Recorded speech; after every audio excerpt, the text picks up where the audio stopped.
Sunday sa ating lahat. Sige po, tayo po'y magsitayo na at tayo po'y mag-umpisa na sa ating gawain ngayong umaga ito. And before tayo po mag-umpisa, batiin po natin ang bawat isa na good morning, God bless you, I love you. Good morning, God bless you, I love you. Amen. God is good. All the time. And all the time. God is good. Amen. Sige po. Ngayon po tayo po ay umawit muna sa ating Panginoon. Tawitan po natin ang ating Panginoon ng loobin mo.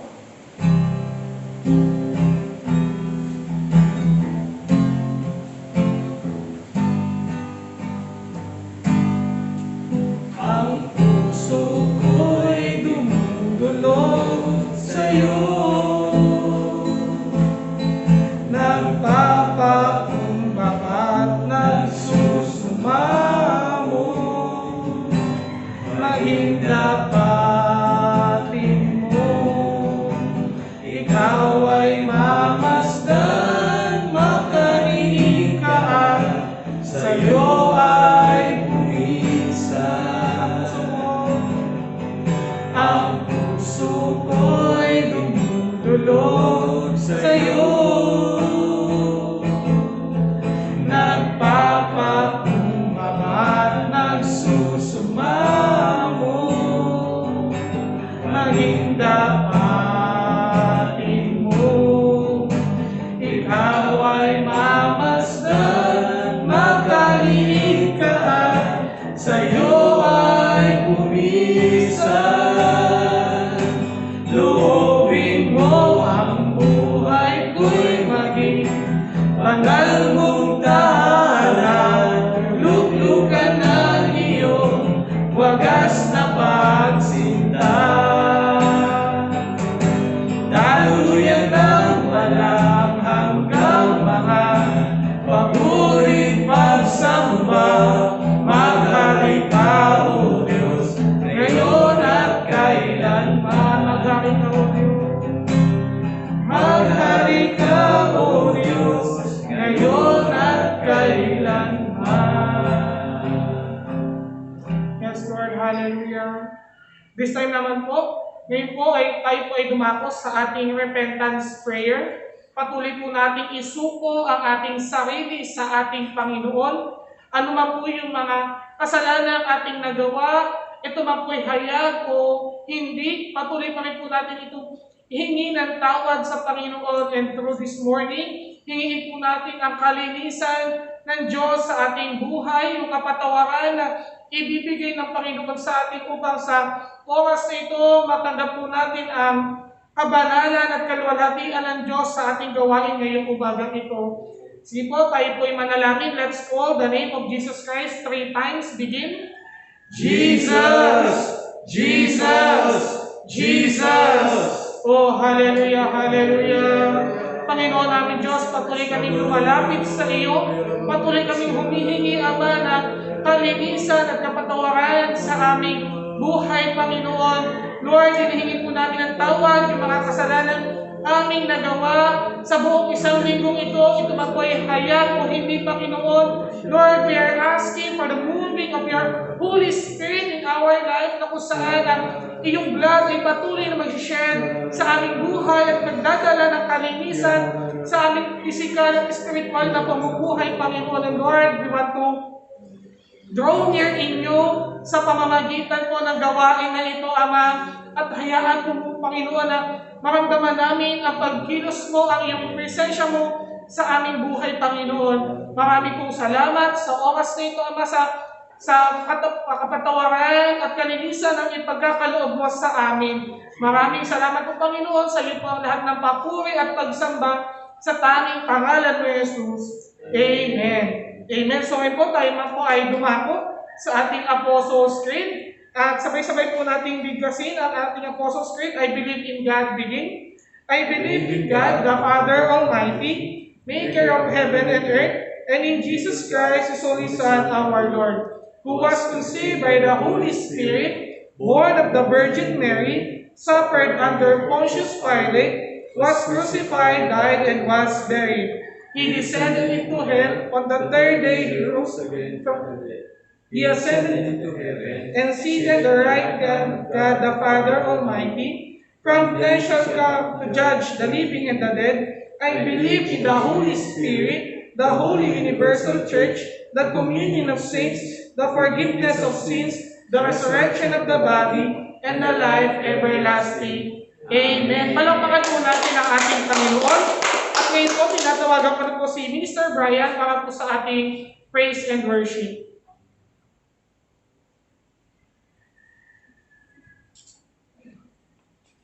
Amen. God is good. All the time. And all the time. God is good. Amen. Tayo po ay magpuri sa Panginoon. Tayo po ay umawit, sumayaw sa kagalatan na natanggap natin, simula na natanggap natin ang Panginoon Jesucristo sa ating buhay. Let's sing Jesus. Si Jesus ang lahat sa buhay, kung kaya masaya. Si Jesus ang lahat sa buhay, kung kaya masaya.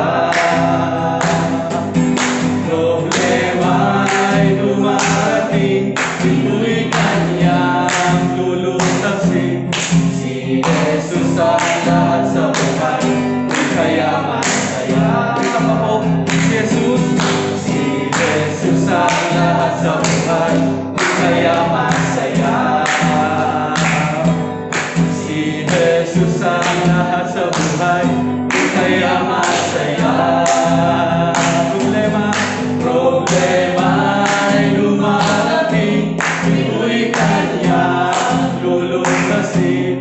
Si Jesus ang lahat sa buhay, kung kaya masaya. Come fill my world, come fill my world, come fill my life, come take my hand and walk with me.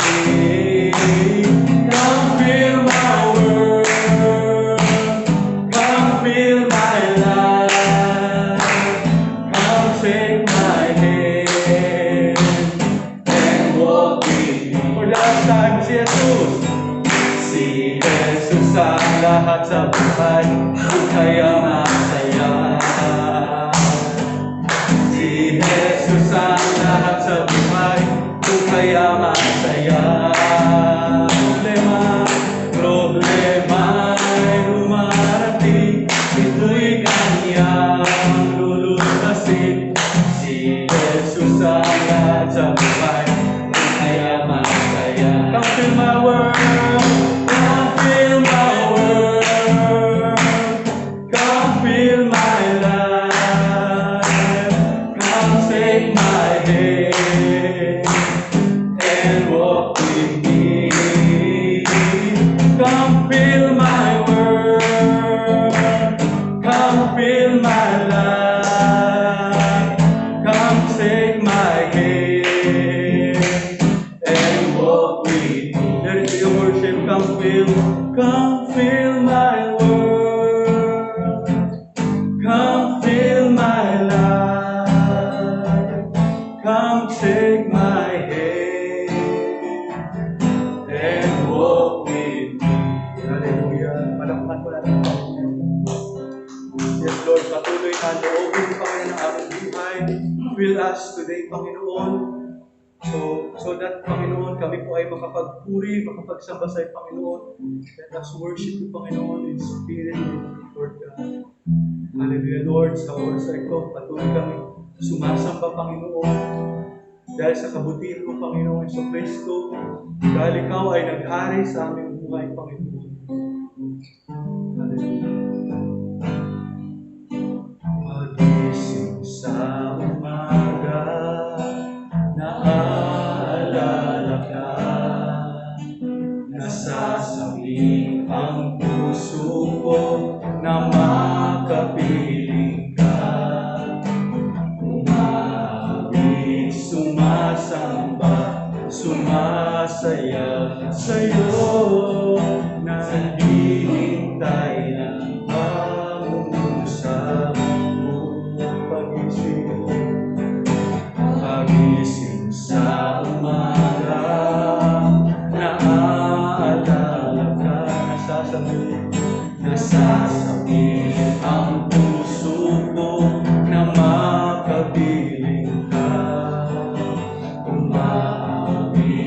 sumasamba, sumasayaw sa'yo, naghihintay ng pangungusap mo.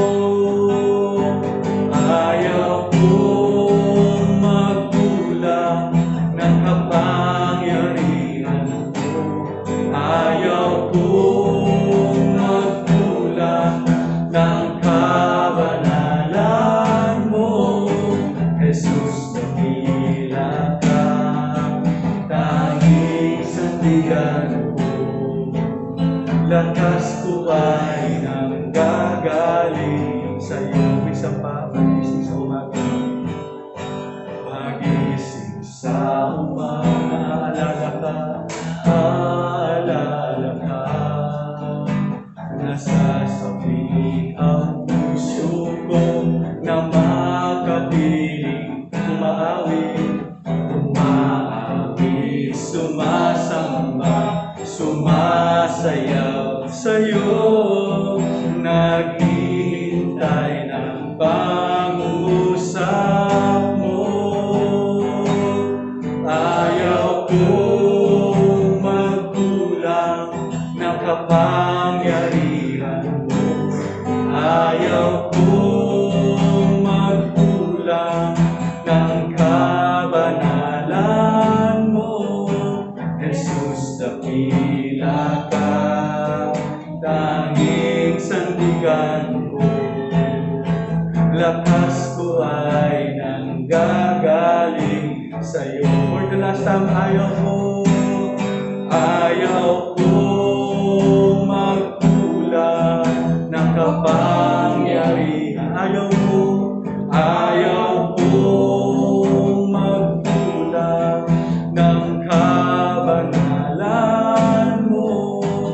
Jesus, dakila ka, tanging sandigan ko.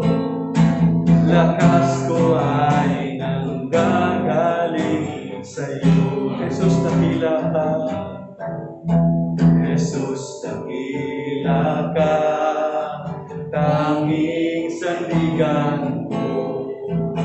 Lakas ko ay nanggagaling sa'yo. Lakas ko ay nanggagaling sa'yo. Hallelujah, Lord. Maraming salamat, Panginoon, na muli, Lord God, inisin mo kami, Panginoon, na may pagpapala sa araw nito, Lord. Patuloy, Panginoon, na Lord, karapat-dapat kang itaas, Panginoon, dakilain Yesu Kristo sa buhay namin, Panginoon. Salamat, Panginoon. Patuloy na maghari ka, Lord God, sa bawat buhay ng bawat isa na narito, Panginoon. Thank you, God. We glorify your name. We pray in Jesus' name. Amen.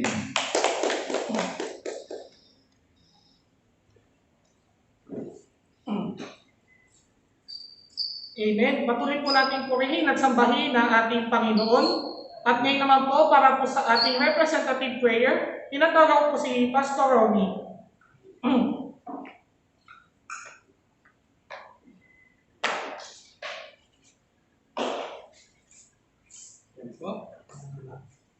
Tayo po ay manalangin para tayo ay lumapit sa ating Panginoon sa araw na ito, sa gawain na ito.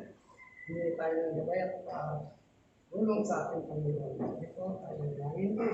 Pagkilang Diyos, maraming salamat po, Panginoon, sa araw na ito, Panginoon, sa ito, Lord God, sa patuloy mo, Panginoon, pagbibigay ng tuloy at kalakasan sa bawat isa amin, Panginoon, Lord God. Salamat po, Diyos, sa lahat ng mga nakalipas na araw sa iyong paggamay sa amin, sa pag-ibig mo, pagmamahal mo sa bawat isa sa amin, O God. Maraming salamat po, Diyos.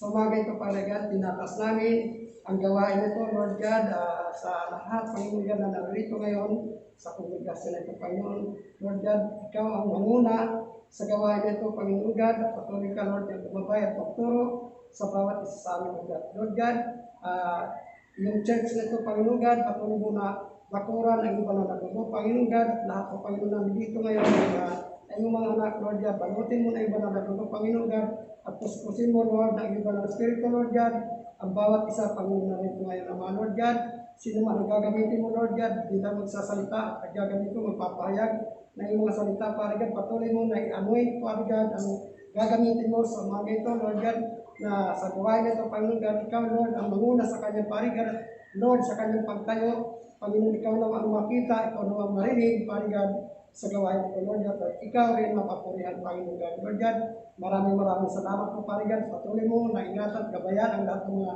tao na nandito ngayon, Ama, sa kongregasyon nito, Lord, ikaw, Father God, patuloy na magturo sa bawat isa sa amin, God. Lord God, maraming salamat. Kung kami sa aming talangin sa pangalan ni Jesus. Amen. Amen.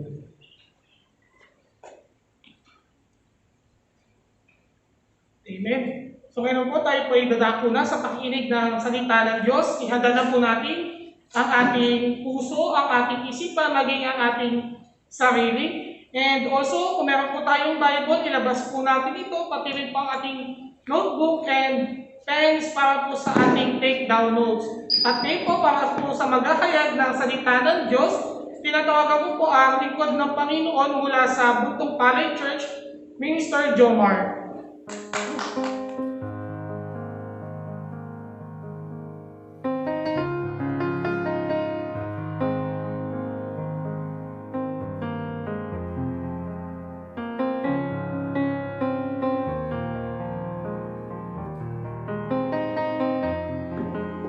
Amen. Isang mapagpala at magandang umaga po sa ating lahat. Patuloy po na anyayahan po natin ang presensya ng Panginoon sa umaga pong ito, sa ating gawain, at patuloy na samahan niya po tayo sa ating pakikinig ng salita ng Diyos. Nasaan man po tayo ngayon, alaman po yung ating mga sitwasyon, dalangin po namin na tayo po ay maayos at nasa mabuting kalagayan. Okay? Sige po, bago po ang lahat, batiin po natin ang bawat isa. Good morning, God bless you, and I love you with the love of the Lord.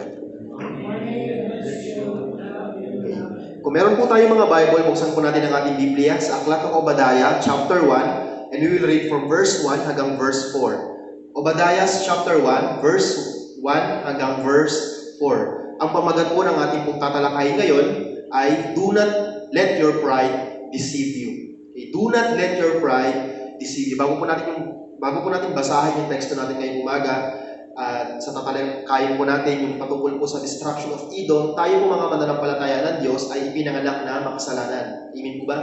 Lahat po tayo ay subjective na makagawa ng kasalanan, and we are all subjective in the wrath of God. Kaya nga po tayo po ay patuloy na pinapaalalahanan ng ating Panginoon that we have to practice Jesusness sa mga buhay po natin. Patuloy po tayong mabaguhin ng Panginoon, patuloy po tayong bibigyan ng Panginoon ng pagkakataon na ituwid yung mga maling landas po natin sa tulong ng Kanyang habag sa ating lahat. I believe na sa umagang ito po ay kasama sa plano ng Diyos sa ating lahat. Alright? Do not let your pride deceive you. Let's read Obadiah chapter 1, verse 1 hanggang verse 4. Babasahin ko po sa Tagalog at mananalangin po tayo.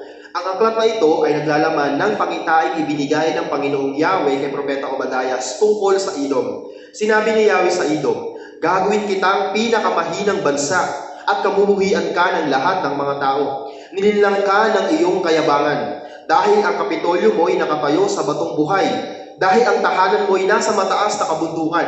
Kaya sinasabi mo, sinong makakapagbagsak sa akin? Verse 4, kasing taas man ng pugad ng agila ang iyong mga bahay, o maging ang mga bituin man ay iyong kapantay, hahatakin kitang pababa, at ikaw ay aking pababagsakin, ikaw ay babagsak. Uriin po ang Panginoon sa pagkakabasa ng kanyang salita, tayo po ay manalangin. Ama naming Diyos na makapangyarihan sa lahat, maraming pong salamat, Lord, sa bibigay niyo po sa amin ang iyong mga salita sa umagang ito. Dalangin po namin, nasamahan niyo po kami ng iyong pong banal na Espiritu. Ikaw po ang siyang mabigay sa amin ng karunungan.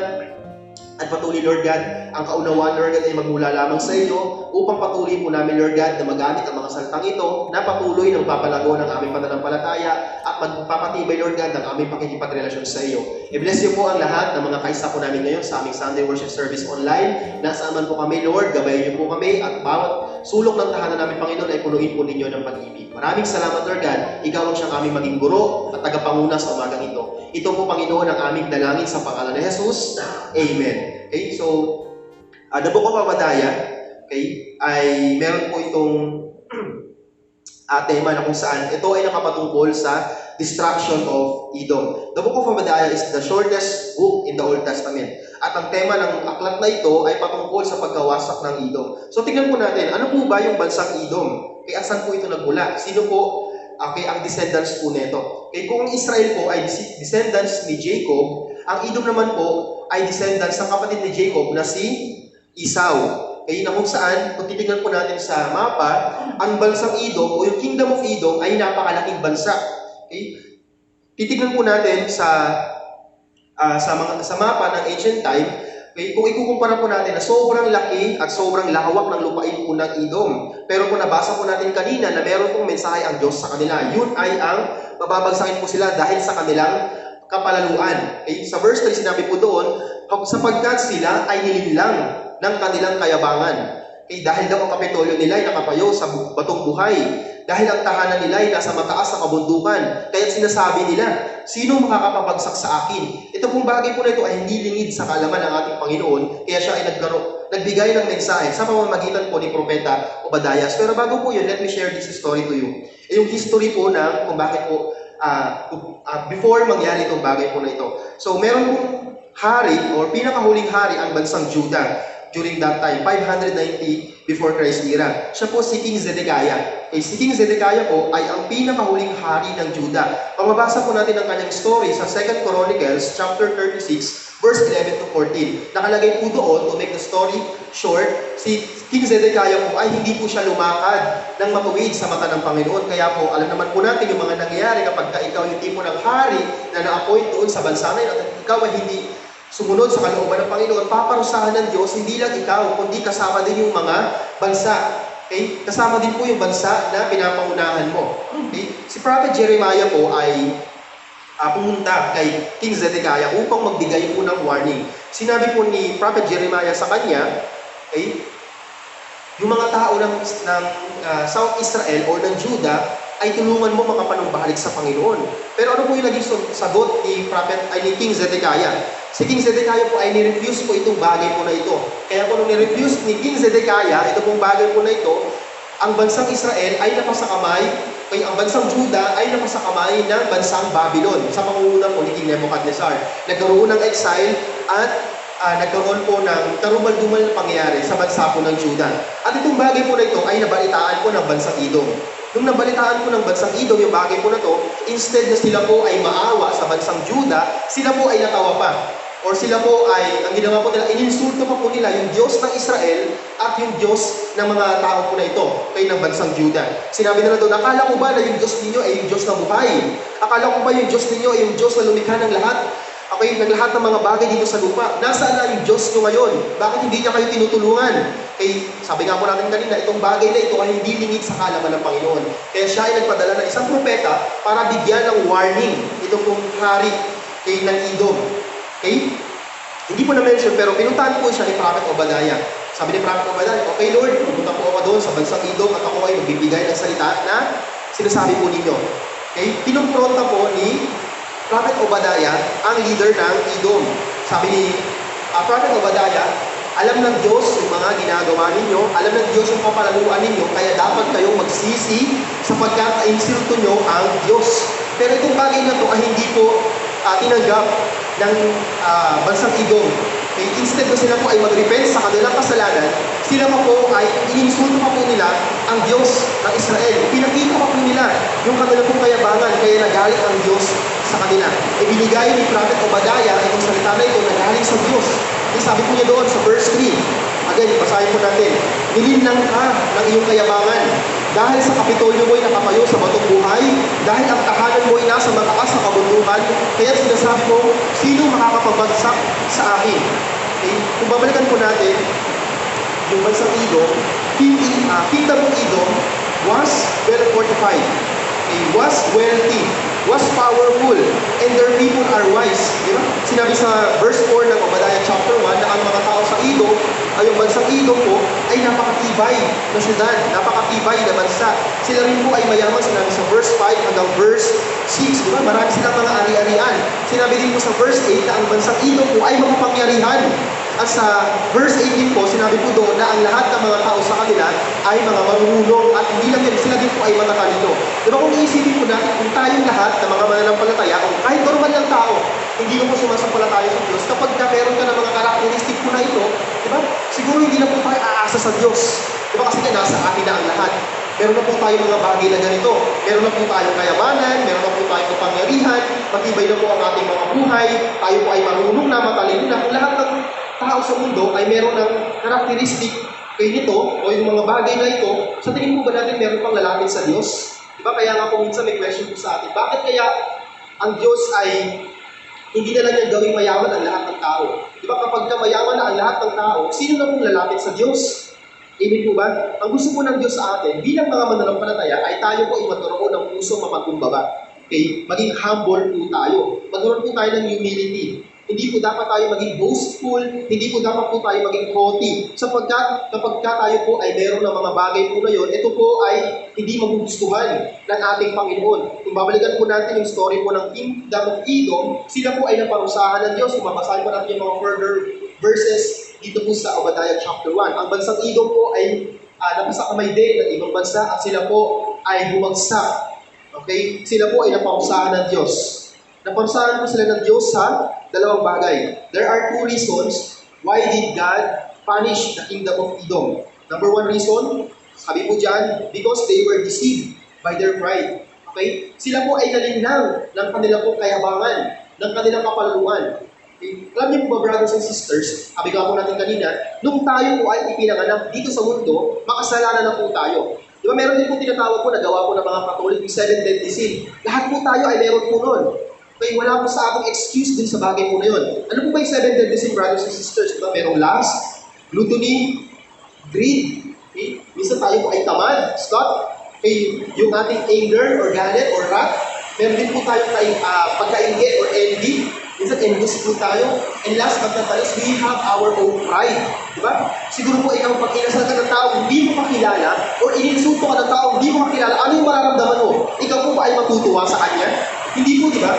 Kapag ikaw po ay ininsulto ng ibang tao, lalo kapag hindi mo po siya kilala, ikaw po ay magagalit. Iiral po yung pagiging makasalanan po natin. Amen?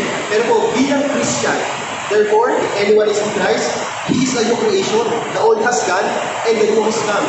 Yung mga bagay na hindi ka lugod-lugod sa mata ng Diyos, na ating po nakasanayan po noon, kung tayo po ay binago ng Diyos, hindi na po dapat natin ito ginagawa pa.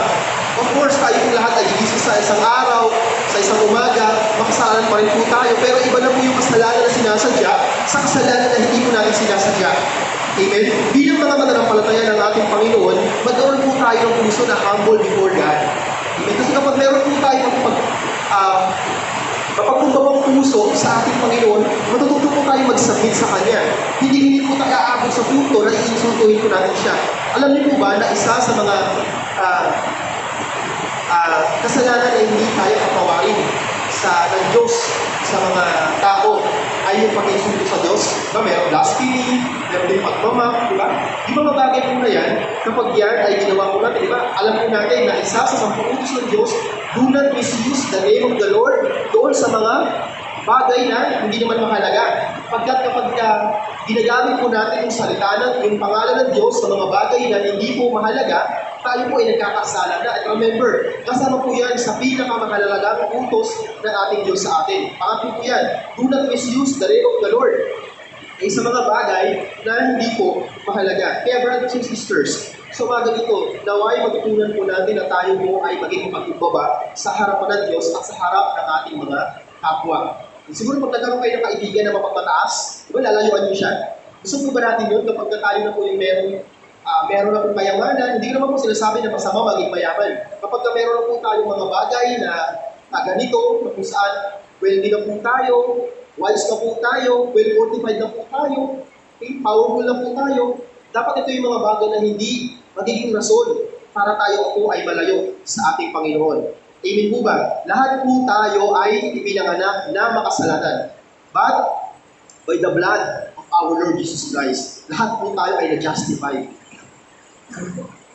Kaya hinihiling ko po na sa bawat puto ng buhay po natin, kung tayo man po ay nakakagawa ng kasalanan sa mata ng Diyos, tayo po ay magsisi na agad.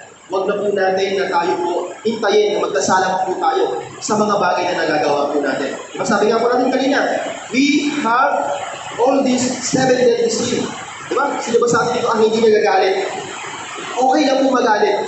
Okay lang po magalit. Pero, yung ating galit ay dapat na hindi mag-lead sa atin sa kasalanan. Diba sabi sa Bible, huwag mong papalipasin ang isang araw na ikaw ay galit pa rin. Ibig magulong tayo na lumubog yung araw na ikaw ay galit pa rin.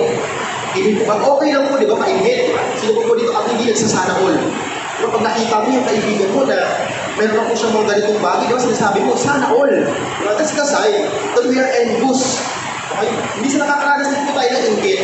Pero sa lahat ng mga kasalanan po natin, huwag po natin hayaan na sa puntong ito, tayo po ay magkasala sa paningin ng ating Diyos. Dahil kapag hindi po natin ginard ang ating mga sarili, darating po sa punto na maiinsulto po natin ng Diyos. Kapag tayo po ay mayaman na, kapag tayo po ay makapangyarihan na, kapag tayo po ay marunong na, matalino na po tayo, kapag nasa atin na po ang lahat ng katangian, darating po sa punto at hindi malayo na maiinsulto po natin ng Diyos sa mga bagay po na yun. Hindi po tayo pinitigilan ng Panginoon na makamtam po natin ang mga bagay po na yun. Nais po ng Diyos na tayo din po ay maging makaranas ng mga pagpapala dito sa lupa. Pero po sa mga blessing na yun na ating natatanggap sa Panginoon, huwag po natin kahayaan na yun po ay mag-lead sa atin sa kasalanan. Amen po ba? Saan po ba dapat, may question po ako, saan po ba dapat natin nilalaga ang ating pong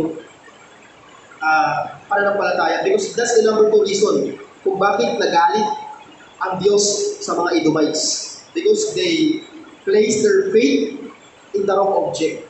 Sila po ay umasa na lang sa kanilang kayamanan. Sila po ay umasa na lang sa kanilang kapangyarihan. Sila po ay umasa na lang sa karunungan na meron sila. Sila po ay umasa na lang sa mga skill na meron po sila.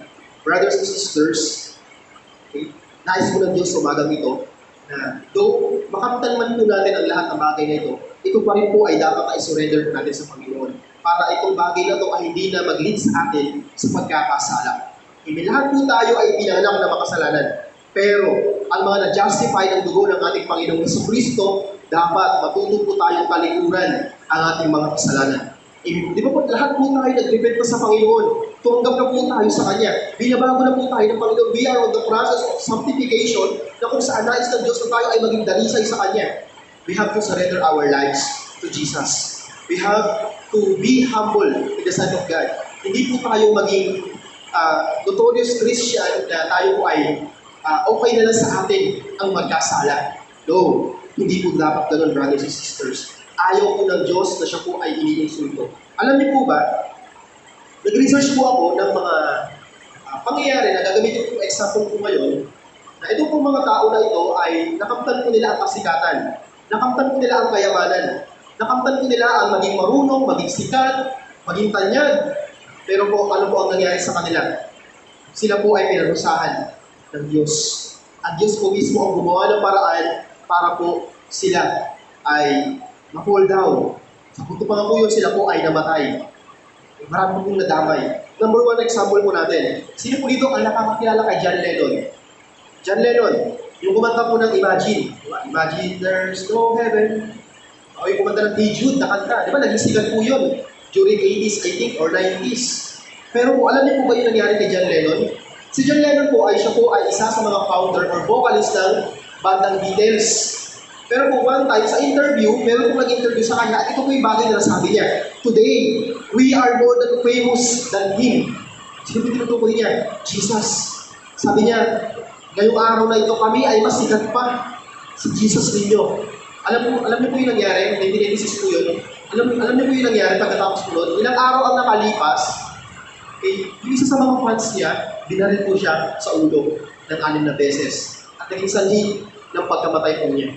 Sabi niya, today we are more than famous than Him.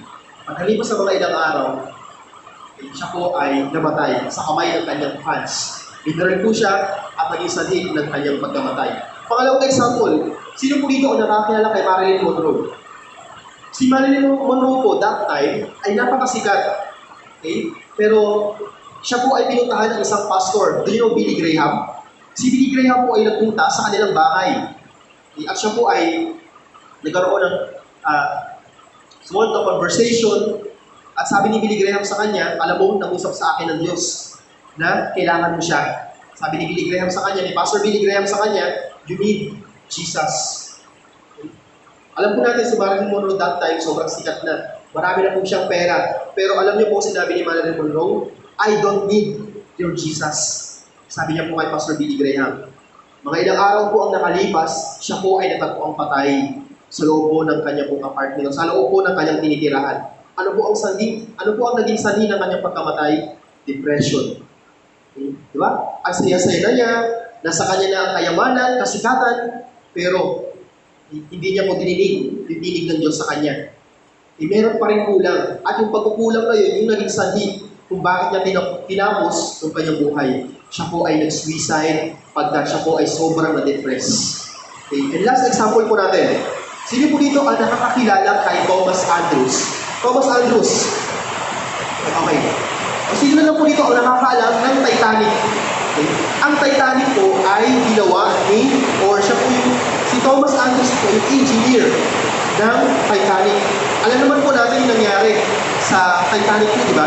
Pero alam niyo po, bago po umalis ang Titanic doon sa daong, sabi po ni Thomas Andrews sa interview, okay? Even God, okay, kahit ang Diyos hindi kaya pabagsakin itong barko na ito. So, alam natin ang nangyari sa Titanic. Ito ay lumubog. Iceberg lang pala ang katapat. You know po, brothers and sisters, sa mga halimbawa po na ito, makikita po natin na ayaw po ng Diyos na siya po ay iniinsulto. Bilang Christian, minsan tayo po nagkasala sa Panginoon. Minsan lang po natin ginamit ang kanyang pangalan sa mga walang saysay na bagay. Minsan na po natin pinairal yung pride natin. Minsan na po tayo nagpalinlang sa mga pride na meron po tayo. At then, may mensahe po ang Diyos sa atin ngayong umaga. Buksan po natin ang ating Biblia sa Proverbs chapter 16 verse 18. Kawikaan chapter 16 verse 18. Sabi po dyan, ang kapalaluan ay humahantong sa pagkawasak at ang mapagmataas na isipan ay ibabagsak. Ang Diyos mismo ang gagawa na bagay po na ito. Kaya kung tayo po ay merong puso na mapagmataas, karakteristik na mahilig mag-insulto sa ating Panginoon, gumagawa po tayo ng mga bagay na hindi kalugod-lugod sa mata ng ating Panginoon, darating po ang panahon na ang Diyos mismo ang siya gagawa ng paraan para tayo po ay ibagsak. At then, brothers and sisters, meron pa po pagkakataon, hindi pa po uli ang lahat sa atin. Tayo po lahat ay binibigyan po ng pagkakataon ng Panginoon na magsisi pa sa lahat ng kasalanan ating nagawa. Huwag po natin sayangan yung mga pagkakataon na binibigay po sa atin ng Diyos. Okay? Sa loob ng isang araw, binibigyan po tayo ng Diyos ng 24 hours to practice Jesusness, to be humble. Amen? Dapat ginagawa po natin yan sa habot ng ating mga kakakayan. Madaling sabihin, opo, at alam din po natin na mahirap gawin. But then, kung tayo po ay mananalig sa salita ng Diyos, maintindihan po natin na nais ng Diyos na tayo lahat ay magkaroon po ng karakteristik na kawangis niya. Amen? Lahat po tayo ay maging kawangis ng Diyos. We have to practice Jesusness in our lives. Yun po isa sa mga puso po natin. We have to resemble Jesus Christ in our lives. Christ-likeness. Amen po ba? At sa ganon, tayo po ay patuloy na magpapalain ng Diyos at kung maroon, lalagin po tayo sa ating pananampalataya sa Kanya. So brothers and sisters, sa umaga nito, yan po ang mensahe sa ating Panginoon. Huwag po tayo maging kagaya ng kingdom of Edom na hindi po nasa kanila na ang kapangyarihan, nasa kanila na ang kayamanan, nasa kanila na ang karunungan, nasa kanila na ang lahat ng bagay, sila po ay tatalikod sa Diyos. Hindi po dapat ganun. Amen. Kung ano man din po yung mga bagay na meron po tayo, ipagkatiwala po natin yun sa Kanya. Pagkat ang Diyos ang siyang nagmamayari po niyan. Pati po yung buhay po natin, ang Diyos po ang siyang nagmamayari po niyan. Tandaan po natin ang mga salita po ito at tayo po ay patuloy na maging mapagkumbaba sa mata ng Panginoon. To God be all the glory. Palakpakan po natin ang ating Panginoon. Sige po, this time tayo po ay manalangin. Magpasalamat din po tayo sa Panginoon sa lahat ng mga bagay na Kanya pong ginawa para po sa atin, sa mensahe na binigay niyo po, sa kapahayagan ng Kanyang salita. Patuloy po na wasakin ng Diyos yung mga humahadlang at yung mga gumulubog sa puso natin, upang maging matigas ang puso po natin. Wasakin ng Diyos ang mga bato na lumulubog sa mga puso po natin at patuloy po tayo magkaroon ng puso mapagkumbaba at lahat po tayo ay patuloy na magkaroon ng pagnanais sa sumunod sa ating po Panginoon. Amen. Pasalamatan po natin ang Diyos. This time, let's pray all together. Let's call the name of our Lord Jesus Christ. One time, begin. Jesus! Hallelujah. Hallelujah. Rababababababa, shkera la la la la la la la la la la la la la la. Yara babababababababababababa, shkera la la la la la la. Thank you, Lord God, for your words to us this morning, Lord. Patuloy po, Panginoon, na ito po ay tumimos sa aming mga puso, Lord God. Mag-iwan ka ng rema, Panginoon, Lord God, because we humble ourselves to abide in you, Panginoon, Lord God. May your words abide in us as well, Lord God. At patuloy po, Panginoon, kami ay magkaroon ng matibay na pananampalataya sa iyo at maging malalim po, Lord God, ang makikipagrelasyon po namin sa inyo. So, maging po, maraming salamat sa reminder, maraming salamat, Panginoon, Lord God, sa warning, maraming salamat, Lord God, even sa rebuke, Lord God, na iyong binigay sa amin sa umagang ito, Panginoon. Ito po, Lord God, igamitin po namin sa aming mga buhay bilang mga tagasunod po ninyo, Panginoon. Kami man po ay malalim na o hindi pa malalim sa aming pananampalataya. Bago pa man po kami, Panginoon, sumasampalataya sa inyo, Panginoon, hayaan po ninyo na ikaw ang siyang bumilo sa aming buhay, Panginoon. Patuloy, Lord God, na isanctify niyo po kami ng inyong dugo at lahat kami, Panginoon, ay magkaroon ng puso, Panginoon, Lord God, ng totoong pagsunod sa inyo. Maraming salamat po, Panginoon, and I pray for the life of each one of us, mga member po namin sa Harvester, Lord. Patuloy niyo po silang pagpalain at patuloy niyo po sila, Lord God, na tulungan sa pamamagitan ng iyong madalas dito. Maraming salamat, Panginoon, sa pag-ibig niyo. Mahal din po namin kay Lord God, kagaya ng pag-ibig po niyo sa amin, Panginoon, na walang humpay at wala akong tigil, Panginoon. Maraming salamat, Lord God. Ito po ang aming dalangin sa pangalan ni Jesus. Lahat po tayo magsabi ng Amen.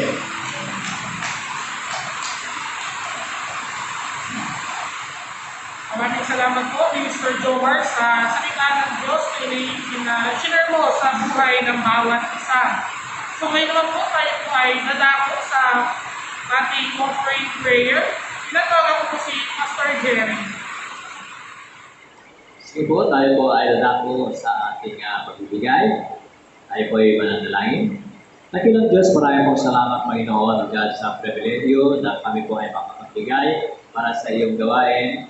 Salamat po, Panginoon, dahil tunay nga po na napakabuti mo sa amin, O God. At aming Lord, dalangin, O God, na you bless, O God, lahat po, O God, ng mga magbibigay para sa inyo.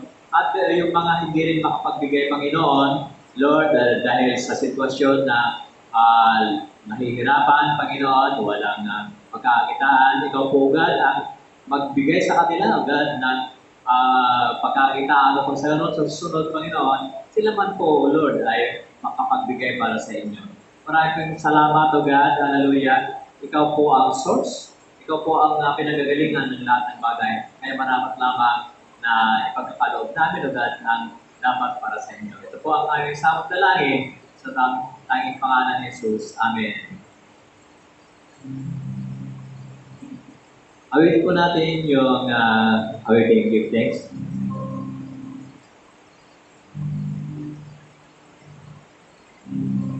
Give thanks with a grateful heart. Give thanks to the Holy One. Give thanks because He's given Jesus Christ, His Son.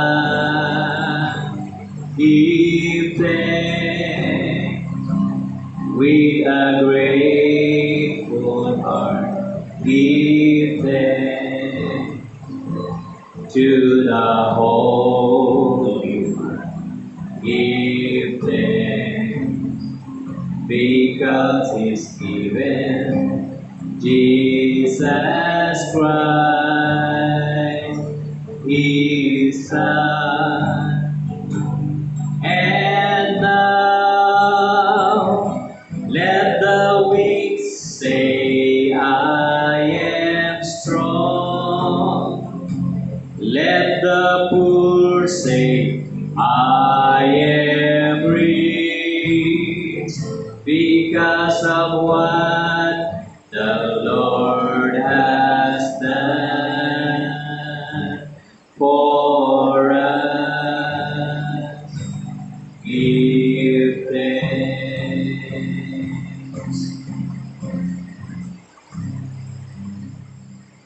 Amen. So ngayon po tayo po itanako na sa ating mga announcement.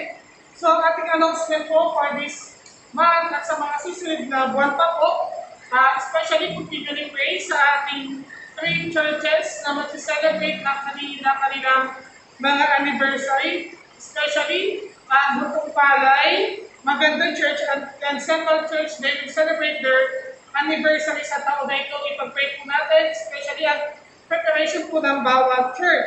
And also, brothers and sisters, we invite you na patuloy po kayong mag-join sa ating online early morning prayer, sa ating mga midweek service, intercessory prayer, sa ating mga gawain pa po sa ating simbahan, ang ating mga Bible studies, pati rin po ang ating mga nurturing, and also patuloy rin po tayo umattend sa ating Sunday worship service.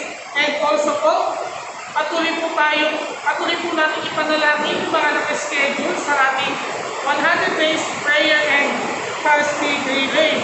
Pati rin po yung mga 70 disciples na patuloy po silang maging dapat nagampanan yung mission na pinagkaloob ng Diyos sa kanilang buhay. And also, for the last, let's continually pray sa ating salim and samunin, sa ating mga pastors and ministers, sa mga church workers, sa ating mga senior deacons and deaconesses, and all our brothers and sisters.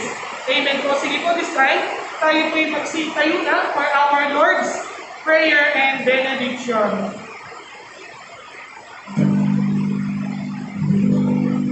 Our Father, which art in heaven, hallowed be thy name. Thy kingdom come. Thy will be done on earth as it is in heaven.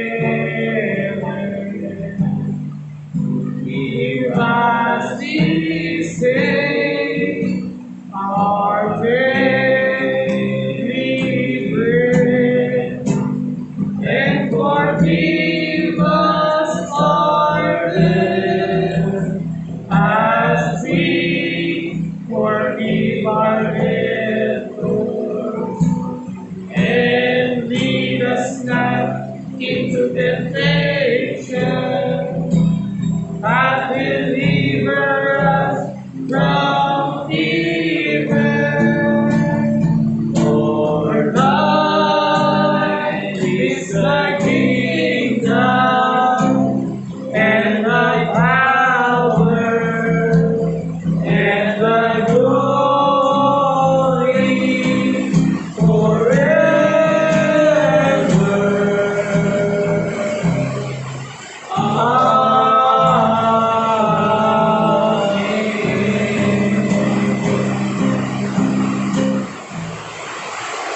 Our dear Heavenly Father, maraming pong salamat, Panginoon, sa iyong kabutihan, sa iyong pag-ibig, at sa iyong walang sawang pagbibigay sa amin, Lord God, ng kabal at grasya, Panginoon. Salamat po sa aming gawain ngayong araw, na matagumpay ito, Panginoon, na natapos, Lord God, sa tulog po ninyo. Salamat din sa mga salita na binigay po ninyo, Panginoon, at salamat sa kalakasan na binigay po sa amin ngayong umaga. Maraming salamat po, Panginoon, sa buhay din ang mga kapatiran na nakisama niyo sa aming gawain. Palahin niyo po sila, dahil Lord God, yung kanilang mga tahanan, yung kanilang mga pamilya, Panginoon, Lord God, ay patuloy niyo po pagpalain. Nasaman po kami, anuman po kami kalagayan, Panginoon, patuloy niyo po kami igay ng iyong mapagpalang naman. Maraming salamat po, Panginoon. Bless our Bigsunin Samunin. Bless our brothers and sisters. Bless this Butong Palay Church, Lord God. We glorify your name, Lord God. This is our prayer. In Jesus' name we pray. Amen.